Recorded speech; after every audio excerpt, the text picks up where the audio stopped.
Good late night and welcome to the overnight edition of From Day One. Tonight is part 3 and final of Neil deGrasse Tyson visiting Art Bell in Midnight in the Desert. The interview originally happened October 29th, 2015. So without further ado, let's get to both Art Bell and Neil deGrasse Tyson. There was just about a couple minutes left before they were going to go to break to go for live calls. By the way, I've said this before. I have this fear that we have actually been visited by aliens, but they happen to land in San Diego during Comic-Con and nobody noticed. That's possible. All right. So when I asked about the reaction to Star Talk, it wasn't so much about the awards, though I'm very, very pleased that you came close to getting it. What I meant is, are you getting a lot of emails, I hope, from young people inspired by it? Yes, there are people, and of course, good news for you as well as others, the fact that people spend time in cars and in fitness centers and other places, the audio medium has previously, I think, was given up for dead a few years back, has risen. The growth of podcasts and ways that people obtain information today may be primarily through just the audio medium. And so there are many people who say, I listen to you on my drive, and I listen to you on the treadmill, because each of these shows that go to National Geographic Channel also airs as an audio podcast and on Sirius XM radio as well. It's roaring back, Doctor. Remember the old days when you'd see a kid going down the street with a transistor radio plastered to his ear? Okay, today they're plastered to hips and pocketbooks, and they're called iPhones and Androids. Yes, exactly. With a Bluetooth headphone connection, you don't even see the device anymore. That's right. So there's no end of communication on this. And by the way, just in case people haven't seen or heard an episode, just if I can spend 15 seconds describing the structure. Go for it. I'm the host, and I'm a scientist, and my guests are hardly ever scientists. They are hewn from pop culture. And my conversation with them orbits, if I may use the word, all the ways that science has influenced their lives or their livelihood. And that way their fan base gets to see them in just such a conversation. So I'd like to think that Star Talk not only attracts people who know they like science, it also attracts people who don't know that they like science. Or better yet, people who know that they don't like science. And these people, how would you ever get science to them if they didn't simply follow their people wherever they went as a fan of who happens to be my guest? And then the way I make this work is I have a comedian who is a professional stand-up comedian as my co-host, and they provide levity when necessary. And then I bring in, if necessary, an academic expert, because not all the topics I talk about are astrophysics. It could be neuroscience, or it could be philosophy, whatever. I bring in an academic expert, and they provide a sort of a gravity valve. So I have a levity valve and a gravity valve, and I as host, I adjust those valves so that I can hit a consistent delivery of humor, of pop culture, of science, in what I like to think of as a tapestry that gets woven during the show, so that at the end of the show, you now have a cozy blanket to cuddle with. Well, it's apparently working, and that's why I asked you about the emails. Hopefully you're firing people up. We need it. If we don't start pretty soon, I don't know, there could be a sort of a break point where if we don't begin educating people, if people don't dive into math, if they don't become entranced in science, with science rather, it may become too late, and we may not have enough to lead any longer, if we're even leading now. I'm not so sure about that. You put the nail on the head there, because having led is not a guarantee that you will continue to lead. And, I think we got kind of lazy. We got complacent and lazy because we basically led the world in every metric of scientific and technological advance in the second half of the 20th century. Yes, we were behind the Russians in those checkpoints, but by and large, if you look at the strength of our economy and other factors, it was America's century, and the way we're going, it is so not going to be our century going forward. And if we don't embrace this in just the recitation you gave, in the way that you described it, then some other country will. And science and technology does not have nationality branded on it.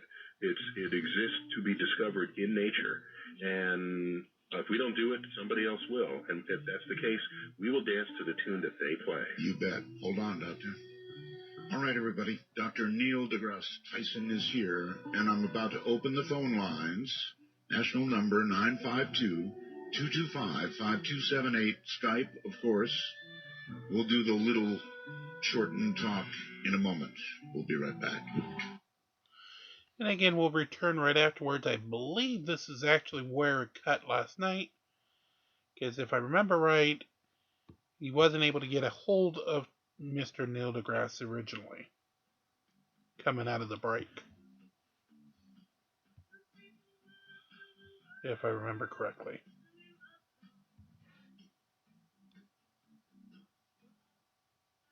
To initiate a dialogue sequence with Art Bell, please coordinate your phalanges and call 1-952-225-5278. That's 1-952-CALL-ART. Well, okay. This is a very unusual opportunity for you.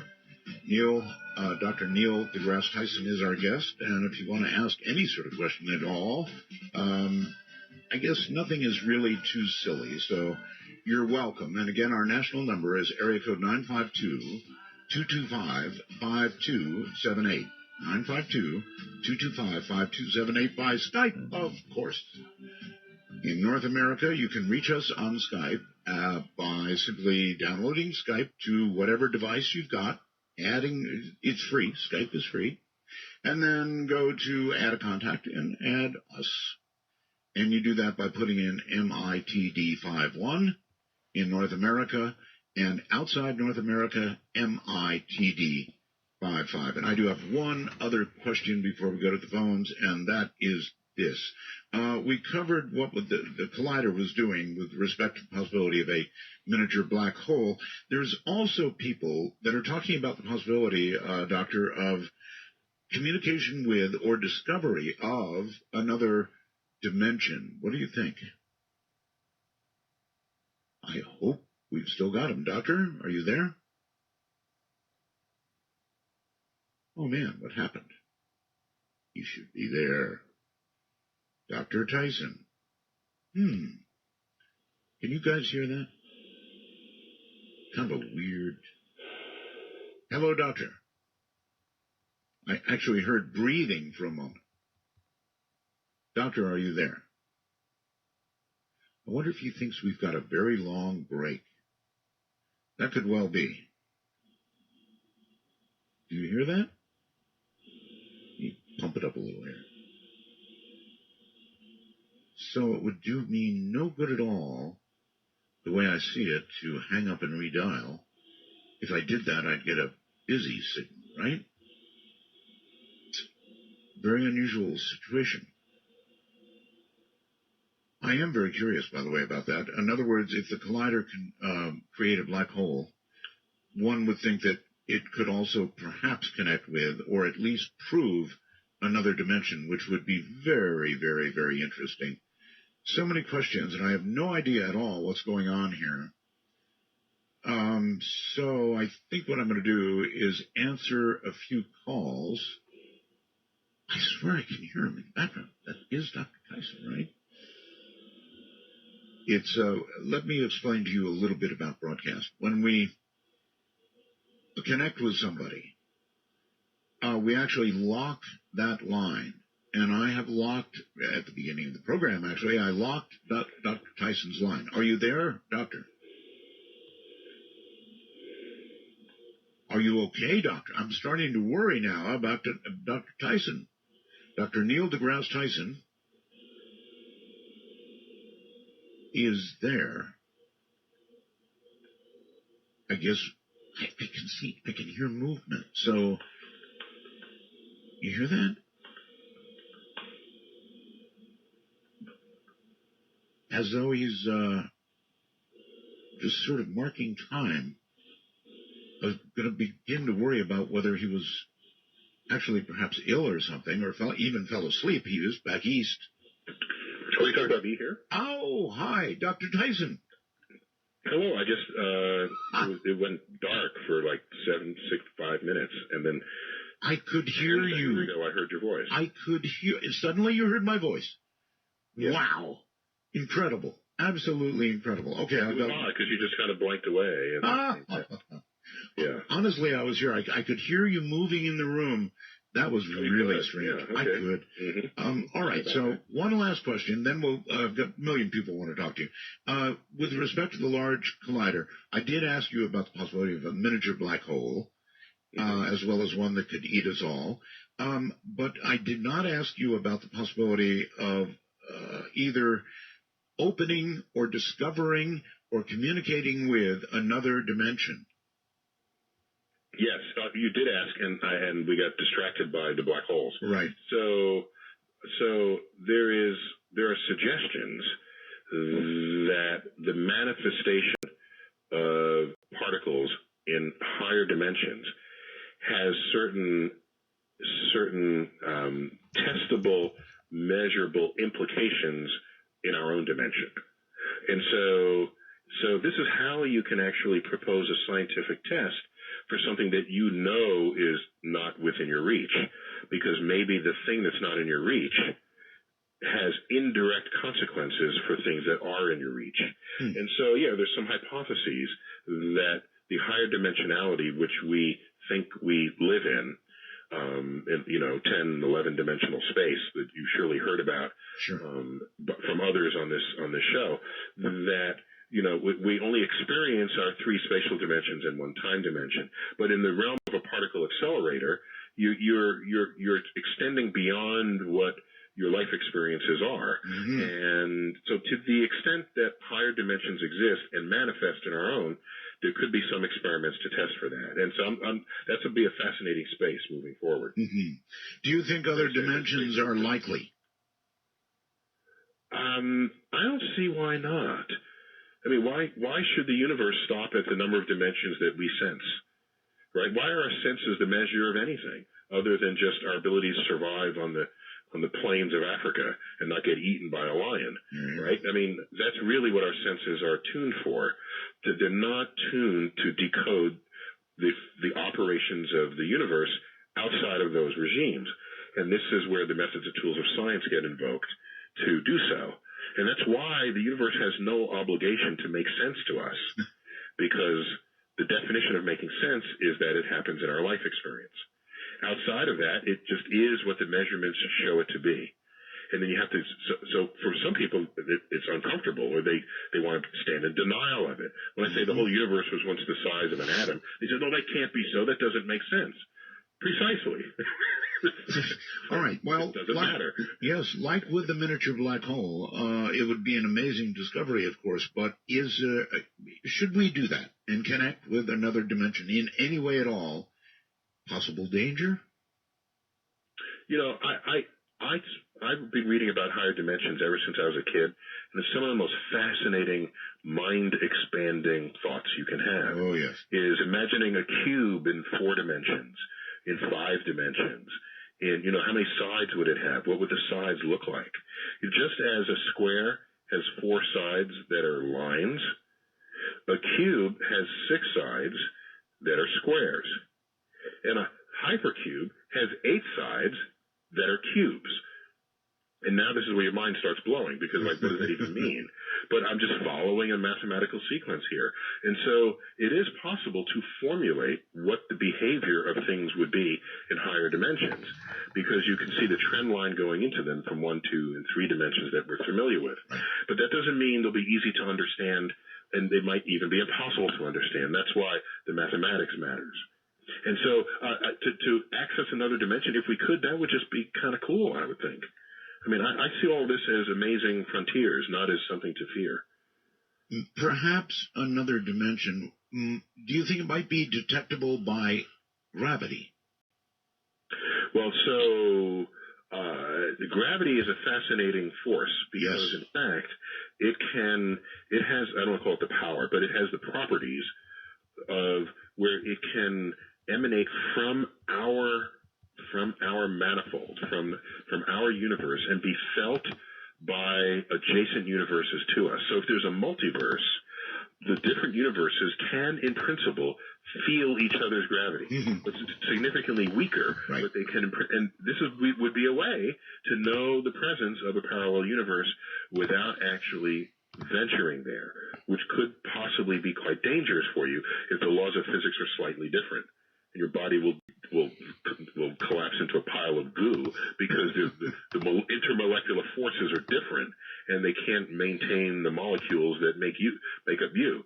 So, yeah, I will not be the first one to voyage into such a universe.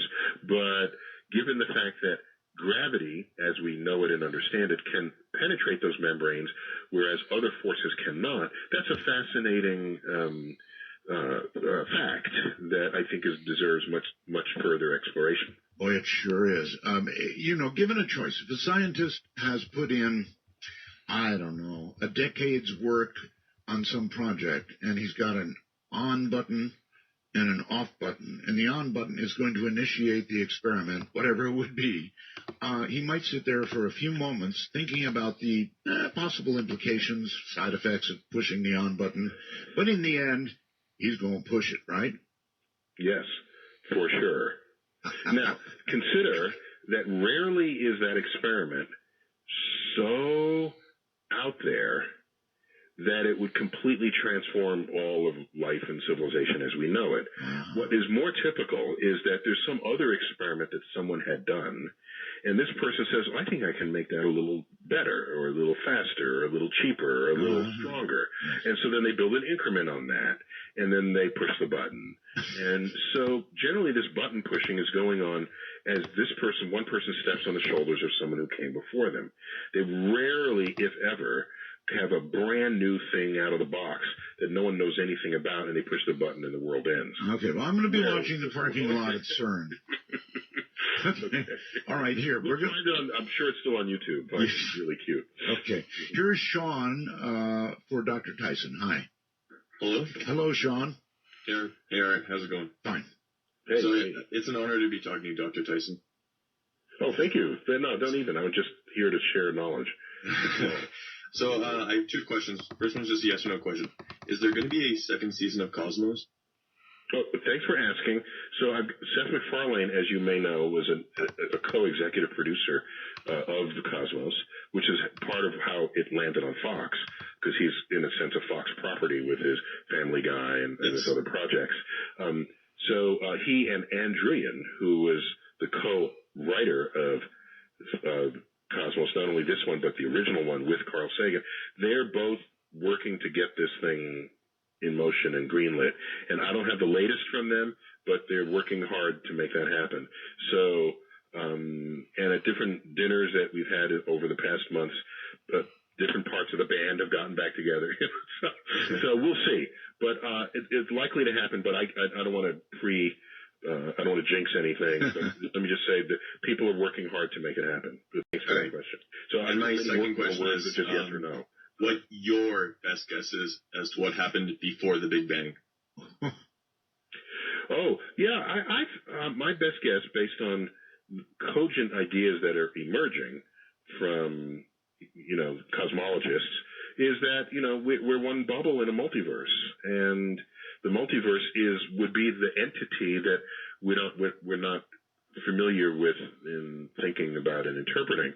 But if you have a multiverse that is birthing universes and that come in and out of existence, we're just one of them. And so our whole world, our whole sense of the world begins when our bubble started expanding. But if you go back to before the bubble, there's this multiverse there. Now, here's something that may force you to lose some sleep, is our experience tells us that the universe hardly ever makes anything in ones. Right? We thought maybe Earth was special. No, it's one of 8 or more planets. How about the sun? Hey, no, it's one of 400 billion stars in our galaxy. Well, the galaxy. No, there's 50 billion galaxies in the universe. Well, the universe. Well, maybe there's a multiverse. Well, how about the multiverse? Professor, I've got a question for you. What's that? Who blew the bubble? Who? You mean who? How does the bubble begin? Yeah. Well, we're still trying to understand the multiverse. And but finish the point of that. Maybe there's some other kind of entity that is comprised of multiple multiverses. Hmm. That is an interesting. I mean, that's it is turtles all the way down. Yes, is an interesting question here. And so we don't. It is a frontier to pose and answer the question: what was around before the Big Bang, or how did it begin? We have top people working on that, and so we just don't know. We're close, aren't we? Who blew the bubble? We don't know. And who implies that it is a who? Well, that was a cute way. Of course. But you have to be careful how you word a question, because it could bias an answer into a place that you're hopelessly looking for an answer. Like asking, what kind of cheese is the moon made out of? Mm-hmm. Well, if that's your question, then your answers and the experiments you devise will fail, because it's not made of any kind of cheese. So, yeah, I knew you were having fun with it, but it has a serious response. Okay. All right, let's go outside the U.S. to Raymond, wherever he is. Raymond, where are you? Hi, I'm in Scotland. Scotland, okay. You have a question? Yeah. My question was, how long do you think it'll take man to actually land on Mars? Huh? Yeah, no, well, that is such a good question that has possibly no real answer to it. I can tell you this, that if we find oil on Mars, we'll be there really soon.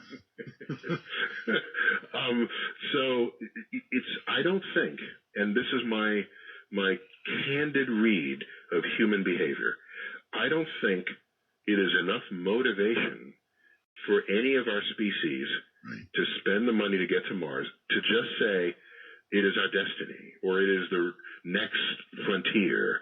That kind of talk hardly ever comes along with the money necessary to make it happen. The money that gets spent is almost always driven by the desire to make more money, the desire to protect your security, well, that's it, kind of. And in the old days, you would do it for kings and queens and gods. Nowadays, those are diminished forces in making things happen. So, in other words, we need an economic reason or a war. My read of history tells me that, and I wish it were not so. But that's and nobody wants a war, so I presume, and so it means an economic reason. Now, does it mean finding oil on Mars? No, there are other ways you can construct an economic reason, as I hinted to earlier, where you just do it, and then the whole country, the world sees, wow, this is a cool thing to do. I want to discover as well. I want to explore. I want to innovate. And then everybody becomes an innovator in no matter what they do. And that would transform an economy. It'll transform a culture. And you'll turn the world into the world we all thought we'd be living in. All right. The tomorrow that never came. That's what we'd be living in. Indeed. All right. Barry, Ohio, I guess. You're on the air. Hey. Can you hear me? Yes. Hello. Ohio, yeah. No. Hi, Neil, Art. This is legendary. Okay. I remember watching an episode of Cosmos that you did a while ago, and you talked about Venus, how it's very similar to Earth, and how, like, if all the volcanoes went off and everything, like, if we exhaust all our resources, Earth would be a lot like Venus. And it really kind of shifted my paradigm a bit. And I'm hearing all this talk about Mars and, how there's life on Mars. And I guess my question is could maybe Mars not have had, like, old life on it, but maybe Venus did? Well, I haven't heard about life on Mars, really. Yeah. But these are good questions. So Venus, is kind of a hopeless cause today. I mean, it's 900 degrees Fahrenheit. And I did the calculation where you can cook a 16-inch pizza on the windowsill in 9 seconds. And then someone geekier than I was said, no, you did the calculation wrong. You left out the radiative effects of the atmosphere. And in fact, it will cook in 2 seconds. So I got schooled on that one. So it's a 2-second pizza instead of a 9-second pizza. So So an interesting question is, on Venus, before it had this runaway greenhouse effect, or on Mars, back when we know it once had running water, could there be evidence of civilizations that have come and gone? And that's an unknown question. I mean, it's a perfectly legitimate question that has no known answer at this point, and will require, look at what we're discovering even on Earth, but it requires major excavations. We didn't know about Pompeii until, what was it, 18 whatever? Pompeii is a modern discovery, yet that thing was around 2,000 years ago, and that's on our own Earth. So it's intriguing to imagine that these are dead planets of lost civilizations, but it will take much more of a space program than we currently have in order to investigate that. Scholar? Cool. Yeah. Yeah. Thank you. Okay. Thank you very much. Yeah. You're very welcome. Take care. Since you mentioned greenhouse stuff, I guess it's worth asking, runaway greenhouse, is that possible here on Earth, in your opinion? So when I first looked at this problem, it turns out I overestimated I was thinking that if we were not careful, we could become Venus. Right. Because we're flanked by two planets that have something's gone wrong. Something's gone bad. Venus with a runaway greenhouse effect, Mars once having water, now it doesn't. And we're sitting exactly in between them. Which way are we going to head? Right. And so, but when I spoke with some colleagues of mine, and then I came to realize that if you burned all the coal and all the gas and all the sequestered carbon for fuel that is there, that we were already pulling out of the ground, we will not have a runaway greenhouse effect like Venus. What we'll have is an Earth with no ice caps and a very different coastline, and all the greatest cities of the world will be completely flooded. But we will not have a runaway greenhouse, because you just have to go back to a time when there was no buried carbon. And we did have high carbon dioxide levels in the atmosphere. And it's called the Carboniferous Period on Earth, where heavy growth of plants and the plant and trees. And the trees didn't have anything to have them decompose. So because bacteria had not gotten savvy enough yet to figure out how to digest was it the lignin or one of the molecules in the tree that made it strong. So the trees grow and they die, they fall over and they do not decompose. And so the world is accumulating this layer of vegetation that is not decomposing, and that would ultimately become the oil reserves.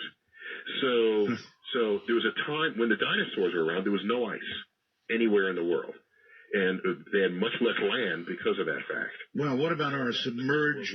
What about our submerged cities, Doctor? And the fact that any good growing would move from the central part of the U.S. way up and north into Canada somewhere. Yeah, exactly. I think you could probably move farms fast enough to keep up with this change to where it's previously not arable, now it is, and maybe it was and now is not. You could do that. Because what are you moving? You're just, planting your seeds in a different place.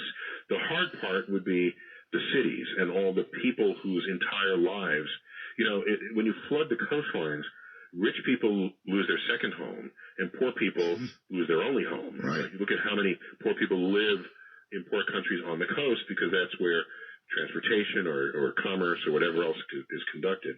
So we're now making that happen at a rate faster than we could possibly respond, given the locations of the major cities in the world, which historically have always been on the river's edge or on the ocean edge. That's right.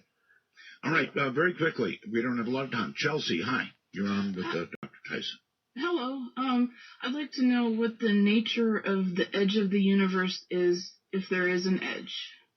Yeah, that's a great question. So there's a little bit of confusion about that, so let me just straighten that out right now. We have what we speak of as the edge of the universe, but it's not an actual edge any more than your horizon at sea is an edge. It's a horizon. It's a visible horizon beyond which we cannot see, right? And that's this, when you look at it, that's where the cosmic microwave background emanates from. And we have no reason to think that the universe doesn't continue well beyond that horizon, for the same reasons that the ocean continues beyond your horizon when you're in the on a ship at sea. And this analogy is very potent for this case. So the question is, how much bigger than our horizon must the universe be? And there are people who have estimated this based on some plausible arguments. And forgive me, but I forgot the number. But maybe factors of tens larger, or possibly infinite. But we know it's bigger than our horizon. And so, in that sense, there's no edge where you get to the edge and fall off, especially if the actual universe is infinite. But our visible edge, that's just there like any horizon at sea that you'd have if you viewed it from a ship's masthead. Cool. Thanks. All right. Thank you, Chelsea, and take care. Let's go outside the country to Carl. Hi. Hi, I just wanted to ask Dr. Tyson where exactly the expansion of the universe takes place. I understand that we see it through Doppler shift of distant galaxies and whatnot, but I just wanted to know if where exactly it takes place. Okay, Carl, where are you, please? I'm in Hungary. Hungary, okay. Yeah. Okay, cool. Thanks for calling in from abroad. So we're stuck in a paradigm of mind where when an event happens, you can go point, it happened right there, right? But we in our minds, we don't think of events happening at a time in a coordinate, right? So the Big Bang happened everywhere 13.7, 13.8 billion years ago. So I can point to it, but I'm pointing backwards on the timeline to show you when it happened. And the when is no less legitimate than where when I'm localizing things in space and time for you. So everything you see participated in that expansion and continues to do so. And if we drop one of the dimensions of this analogy to perhaps shine a little better light on it, and you've probably heard this example before, you think of an expanding balloon.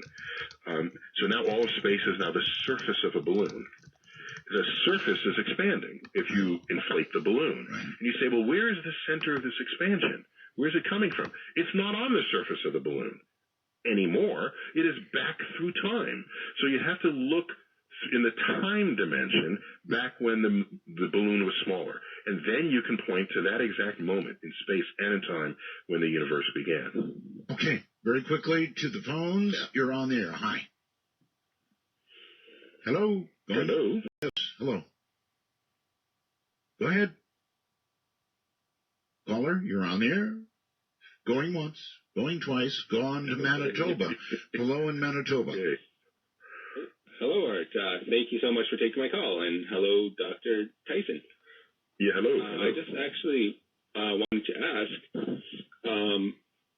if time travel would be possible, should we, say, match to the, I guess, energy output problem?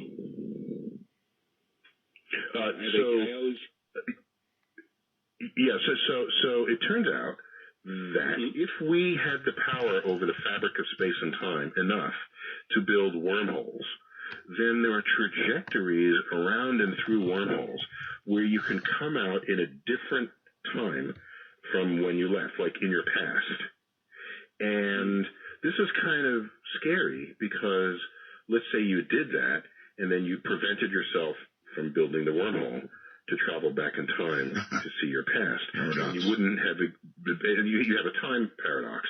And so there's some people, I think Stephen Hawking included, who are thinking that though we have not discovered it yet, that eventually we will find a fundamental law of physics that prevents backward time travel, just so that we don't suffer from that paradox. All right. But we're not there yet. All right, Doctor, hold on. We have one last segment.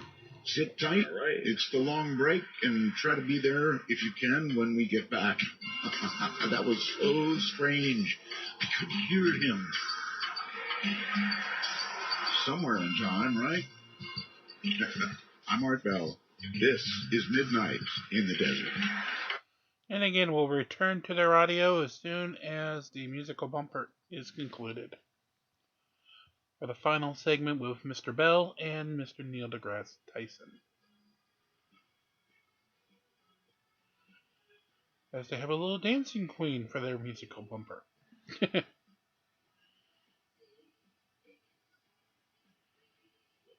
Dark stays in the dark.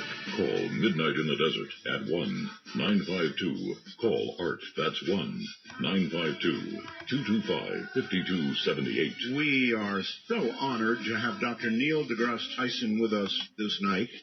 A zillion phone lines going off here, and so I know that I've really got to get to you, and I promise I will. Just one quick question, Dr. Tyson. Yes. Okay, it concerns a wormhole. Now, I've watched Jodie Foster in a wormhole. If we were, yeah, that's right. No, that's not the question. If we were actually able to transit in a wormhole, do you have any imagination that tells you what it might be like? No, I don't. And, you know, I just go with how wormholes are traditionally portrayed as this sort of vortex through the fabric of space and time. I think if the folks back in the year 1968, when they made the film 2001, that if they had a sort of deeper sense of the vorticity of a wormhole, that they might have shown those psychedelic scenes a little differently. Because as they were, you would look like you were moving through parallel sheets. And they might have made it sort of more circular, more cylindrical. But no, I have no idea whatsoever. I'm wondering if you wouldn't feel the journey through the wormhole. You just sort of step through this portal and come out the other side, and bada bing, you're there. Right. And because that's what it's doing. It's you know what it's like? It's like the doors in Monsters, Inc. Those are wormholes, right? Mm-hmm, they take from a door manufactured in the factory, and they open the door, the monster, and they show up in the child's closet, ready to terrorize them. There's no journey that they take. That's true. Because the door is the same door. Right. And so maybe that's really what it's like. It'd be less cinematic, though, if they portrayed it. Doctor, are you the one who coined the phrase "death by a black hole"? Well, that's the title of one of my books, which is the best-selling of my books is "Death by Black Hole." It's still out there. I'm flattered because there's a lot of energy that I put into its contents, and it's how I communicate, and it's called "The Death by Black Hole and Other Cosmic Quandaries." So yeah, that's the title of one of my books. Okay, all right, Roxanne. That's how I want to die. I want to send me into a black hole. That's way farther than getting hit by a bus. Roxanne, hello. Hi, I am also want to plug Art Bell Time Travelers on Facebook, and I want to thank you very much for having Dr. Tyson on. You're very welcome. Time Travelers is merely a little club we have that allows you to listen to every program we do. You know, thank you, Roxanne. Oh, cool. Yeah. Mm-hmm. Anyway, I do have a question. The elite few. That is. Right. Well, okay. Mm-hmm. I do have a question I wanted to ask you for many years, actually. Have you ever seen a UFO, a ship, and knew that it wasn't from the Air Force or anyone? So I've seen, as is true with most astronomers, particularly those who began as amateur astronomers, as I did. Yeah. And amateur used in that context is actually a badge of honor. The amateur astronomers know the night sky better than any other people on Earth. And so you would never go to an amateur neurosurgeon, right? But if you went to an amateur astronomer, you can guarantee that they'll give you a tour of the night sky. In that capacity, where I'm looking up every night, and I know the sky like the back of my hand, enough to tell Jim Cameron that his sky was wrong just on a glance above the sinking Titanic. So that's not special talent. That's a talent that any astronomer would have who was an amateur astronomer. Okay, spill it. What do you see? Right, so not only that, so now I also know weather phenomena because I'm looking up and I'm trying to get the weather the hell out of the way so I can see the stars. So I've seen things that would have stumped me if I didn't have the body of knowledge that I do about what is possible to be seen in the night sky. And so I have never seen anything that I did not fully understand in the context of either weather phenomenon or astronomical phenomenon. Okay. That's my answer. Okay, well, that's your answer, Roxanne. Yeah. Uh-huh. Okay. Hey, thank you very much. You were very interesting, and I love the way Art can sit back and listen, and we can all listen and enjoy a guest for a change. That's what it's all about. Thank you. Okay, excellent. Thanks. Okay. I had the experience of seeing something that, Doctor, I guess I can't help myself. On the way home from Vegas one night, in a car with my wife, after working a show in Vegas, and my wife said, "What the hell's that?" I said, "What do you mean?" "Something behind us." All right. We get out of the car. Real quick story. We look up. Here comes behind us this, at about 150 feet, this giant triangular craft.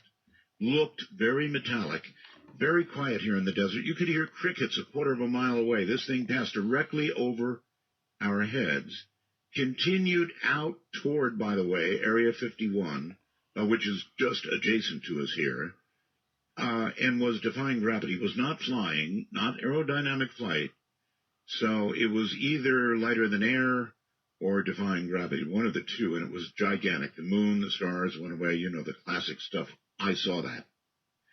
If you were to see something like that, how would your mind, being a scientist, digest it? Okay, I'm guessing that this was at night. It was. And most of these kinds of sightings happen at night, where you've lost all sense of relative scale. Yes, sir. Because now it's just there in the darkness.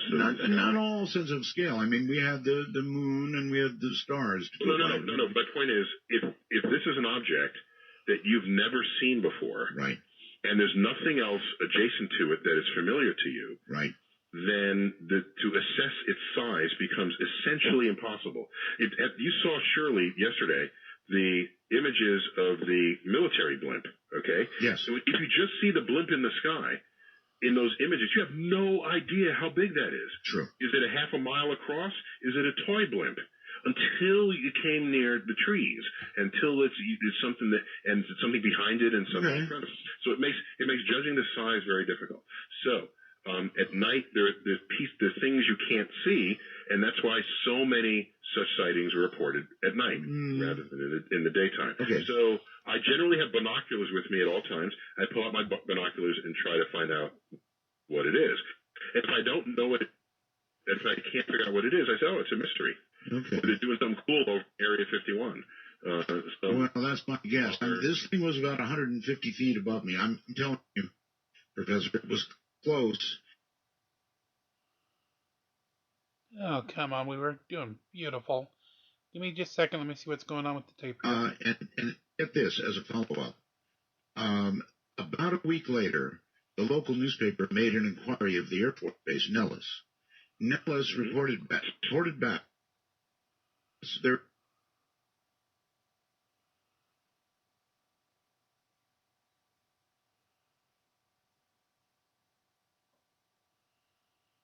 Oh, come on.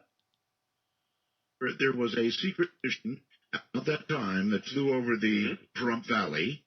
It was a C-130 aircraft.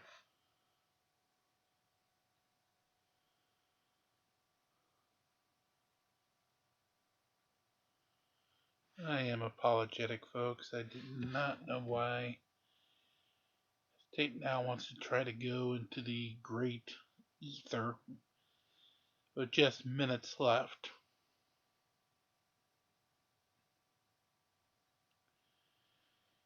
Enjoy the fight here in Campaign 8 real quick while I see if I can get the tape fixed and get those final minutes back on with us.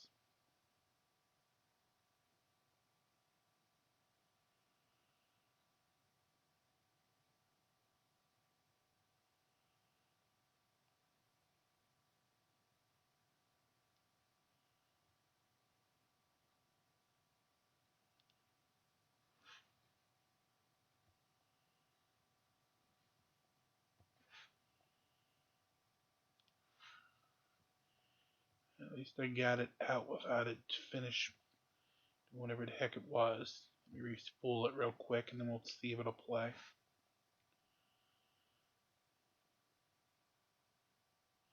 In the meantime, let's get another campaign 8 fight going.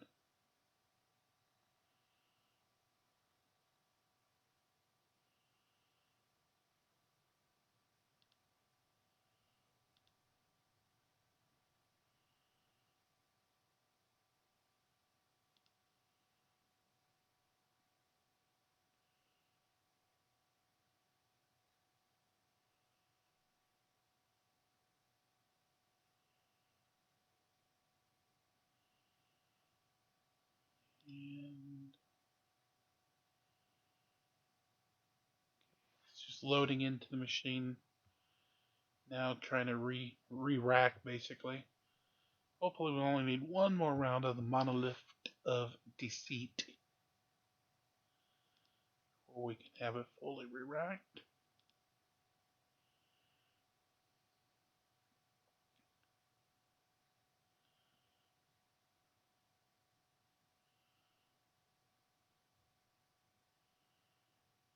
And if we do get it, I will back it up before the breaking up began so we can get the full section.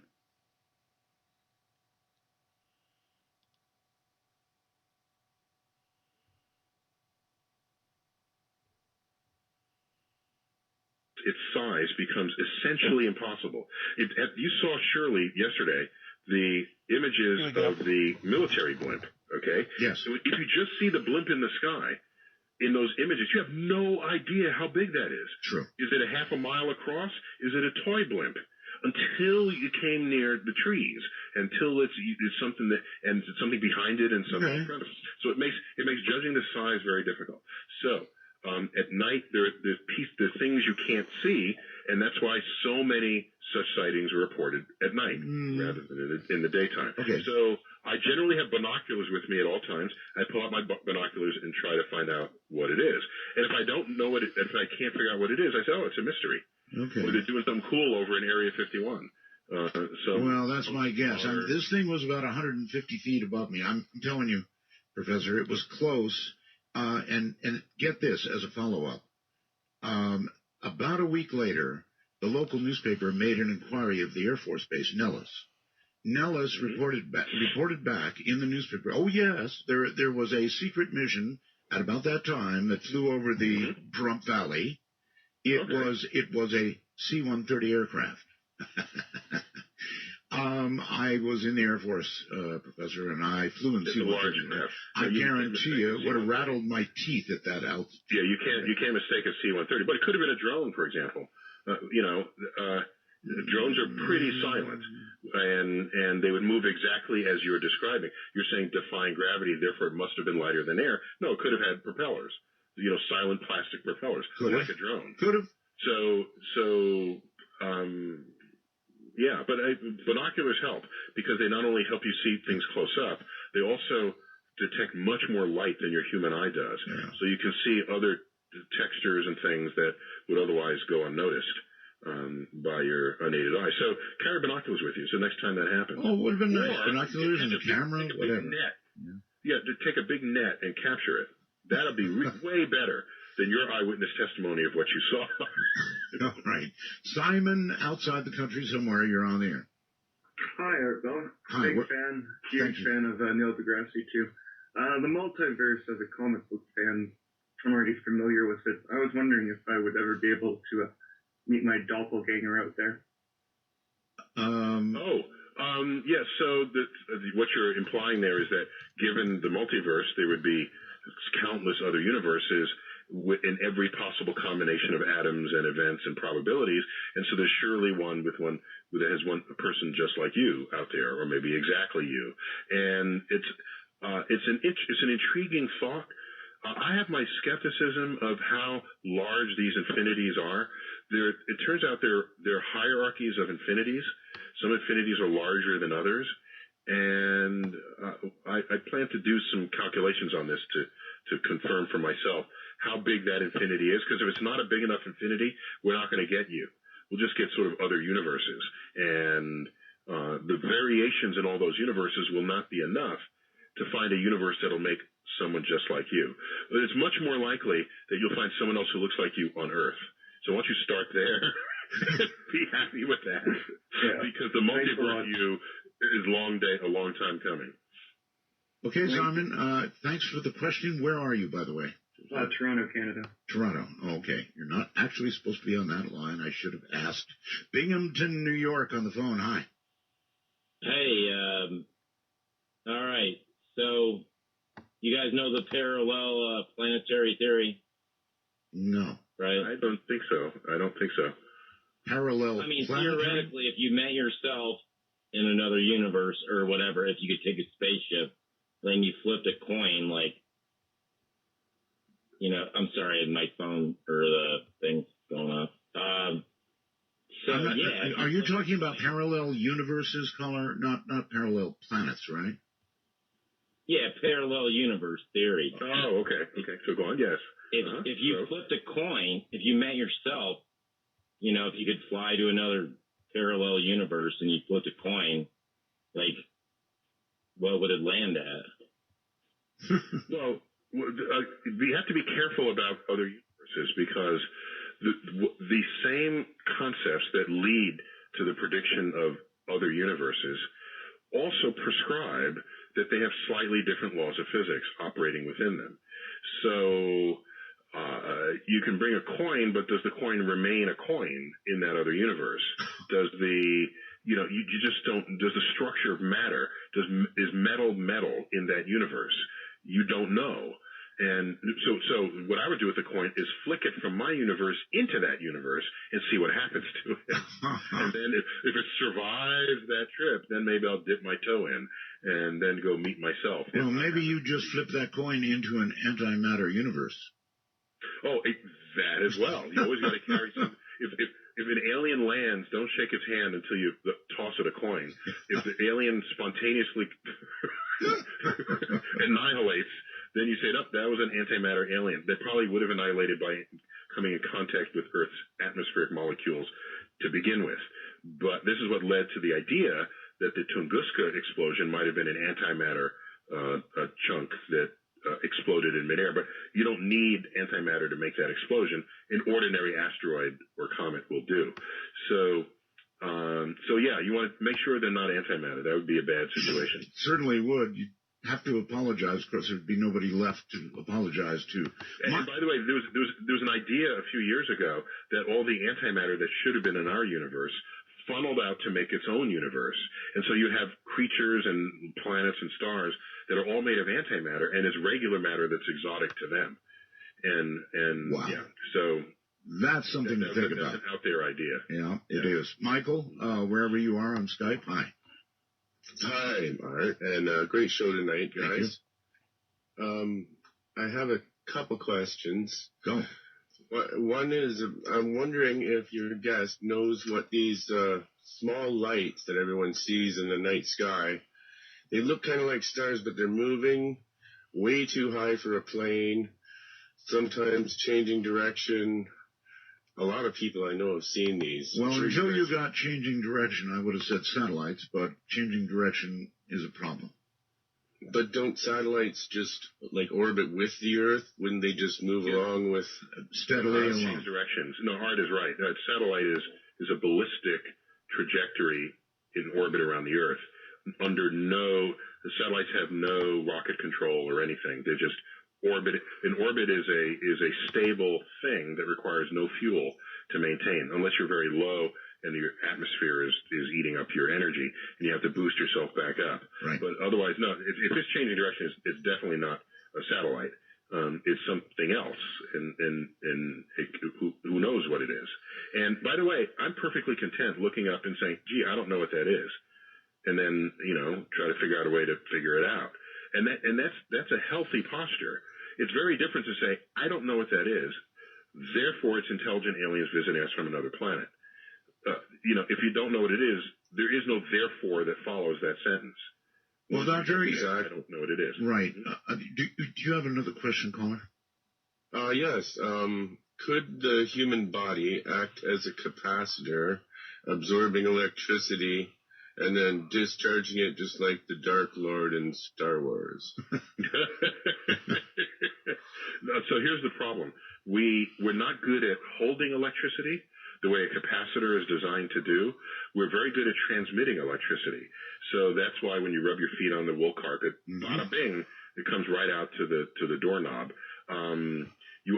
Maybe you would have to need an insulating layer that you can release, and then the electricity comes out of you, and then you can aim it at whatever is your target. But you would need a system of insulators that can de-insulate you on command. Then you could walk around with stored electricity, for sure. But one other thing about the lights, what you should do, as I said earlier in this a few minutes ago, carry binoculars with you. Do further experiments on this and see if it happens in the daytime. We have a better view of it. This is the investigation that any good scientist will do when they confront something they have never seen before or don't understand. Professor, if you saw something that was so indisputably impossibly from Earth, would you go home and think about it before you made a public statement? No, I would try to get data on it. I would get video cameras. I would get sound recorders. I would try to observe it in different wavelengths of light. As much data as I possibly could. Then I would say, here's something I saw last night, and here's the data on it. And I would publish that, for sure. Well, that would be great if you had all those things handy. But, a lot of times when you see these things, A, you're in shock, and B, nothing's handy. No, I will so not be in shock. I'm trained to study that which I do not understand. That's what I do. I live my whole life doing that. And so I would get as much data as I could. If I could get no data on it, it would be an interesting cocktail party discussion. But there's nothing to go public on it because I have no way to confirm for people what I saw other than eyewitness testimony. And in the court of science, that is the lowest form of evidence there is, which is odd because in the court of law, it's one of the highest forms of evidence there is. And it's also why we have a lot of innocent people on death row. Precisely because of the failure of eyewitness testimony. There you have it. And we know this. Psychologists know it. We've known it in science forever. And so even for lesser things than visiting aliens, do we not use each other's eyewitness testimony? You know what? We're done. The show is over. There's nothing I can do about it. We keep going and on. You're way back on the East Coast, right? I am. Yeah, 3 in the morning here, but that's fine. It's just midnight. Thank you so much. It's been an honor having you on the show. Star Talk. Thanks. And your questions were great, and thanks for fixing that. Star Talk began October 25th, but it goes every week for 10 weeks. Yeah. Okay. All right. People will think you went back in time. You see, you got to watch out for that. You're time traveler. I'm constantly watching out for that. Thank you, Doctor. Yeah. Okay. Great. Good night, my friend. Bye-bye. Wow. That was something. That was really something. Truly an honor. Very, very, very bright man. And by the way, I never mentioned it. We do have something called the Time Travelers. Cute name for the ability for you to listen to any program we've got anytime. Just RSS feed it down and listen. That, and of course, the ability to send wormhole messages during shows like this. So check into it. I keep forgetting to mention our Time Traveler group. Just go to artbell.com. It's that easy. You can learn all about it. From the high desert to all those time zones out there. Kind of a time travel, right? Good night. And as always here, make sure you do like, share, and subscribe. Get us to those goals of 5,000 viewers and 1,000 subscribers. So both Boxing Nexters and YouTube will pay attention to us. CoinBase and Ibotta below. Of course, go ahead and fill those out to get $10 free. CoinBase, of course, the 2-minute lessons, 1-question quizzes to go ahead and get those free money from your little quizzes up to $100 in Ibotta for your free purchases from any groceries or anything else you do. Till we do meet tomorrow, may your fights in Dominion be awesome. May you be kind to one another. And please come on back after you've liked, shared, and subscribed for more as we march on here from day one. Have a good night's sleep, everybody. Good night.